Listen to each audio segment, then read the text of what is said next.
आज म एउटा यस्तो फाइटरको बारेमा कुरा गर्न गइरहेको छु who has not just won fights, he has won million of hearts. I am talking about the one and only tiger of Nepal, Rabindra ढाँट, the real tiger of Bajhang.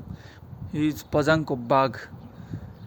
उनले इन्डियन फाइटरहरूलाई उनकै मैदानमा पछाडिसकेपछि फेरि म्याट्रिक्स फाइट नाइट, जसलाई सर्टकटमा जसको फुल फर्म छ MFN को champion बनिसकेपछि रविन्द्रले अब अर्को एउटा यस्तो इतिहास रचेका छन् जुन अहिलेसम्म कुनै नेपालीले गरेका थिएनन्। Rabindra has officially been selected for road to UFC। He is the first ever Nepali fighter to reach this ultimate global stage. यो हाम्रो लागि मात्र होइन, पुरै एउटा देश, नेपाल देशको लागि एउटा गर्वको कुरा हो। मलाई आज यस्तो अनुभव भइरहेको छ कि के भनेपछि रविन्द्र जस्तो बाघ फाइटर पाउनु हाम्रो लागि साँच्चीकै सौभाग्यको कुरा हो।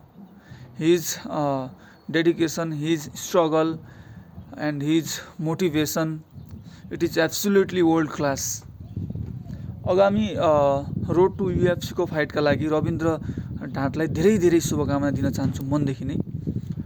म यो भन्न चाहन्छु कि एकपटक फेरि जानुहोस् रोड टू UFC मा, अनि त्यो चाहिँ रोड टू UFC को बेल्ट जितेर आउनुहोस्। नेपाली बाघको गर्जन, हिमालयस बोइजको त्यो एउटा गर्जन र एउटा तागत, गोर्खालीहरूको पावर देखाइदिनुहोस् पुरा विश्वलाई।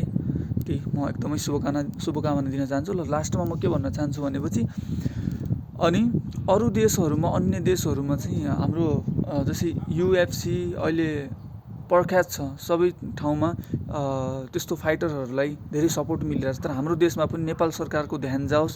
यस्ता फाइटरहरू धेरै छन् नेपालमा, रविन्द्र ढाँट धेरै छन्, तर उनीहरूले गुड अपर्च्युनिटी पाइरहेको छैनन्। यस्तो चाहिँ नेपाल सरकारले त्यो कुरामा पनि ध्यान जाओस् भन्न चाहन्छु। र अहिले चाहिँ पहिले हामीलाई UFC भनेको, MMA भनेको केही थिएन नेपालमा। रविन्द्र ढाँट यस्ता व्यक्ति हुन् कि जसले चाहिँ अहिले बच्चादेखि लिएर ठुलासम्म एउटा युवाहरूमा चाहिँ UFC MMA भनेको के हो र खासमा के हो भन्ने चिनाएका छन्। अनि हामीहरूले क्रिकेट फुटबललाई मात्र ध्यान नदिएर यो पनि एउटा खेल हो, खेलकुदकै रूपमा लिएर यसलाई पनि एउटा प्रायोरिटी दिनुपर्छ भन्ने मलाई लाग्छ होइन। यति भन्दै रविन्द्र ढाँटलाई धेरै धेरै शुभकामना रोड टू UFC को लागि। उनले योभन्दा अगाडि MFN को फाइटर इन्डियाकै चुङ्ग्रेन कोरेनलाई पनि हराएका थिए, जो कि आज इन्डियाको कुनै पनि फाइटर यो रोड टू UFC मा सेलेक्टेड भएकै छैन। तर हाम्रो वान एन्ड ओन्ली एकमात्र नेपाली, इन्डियाको अहिले कोही पनि छैन, नेपाली एकजना मात्रै रोड टू UFC मा सेलेक्ट हुनुभएको छ। उहाँलाई धेरै धेरै शुभकामना। जय नेपाल, जय देश।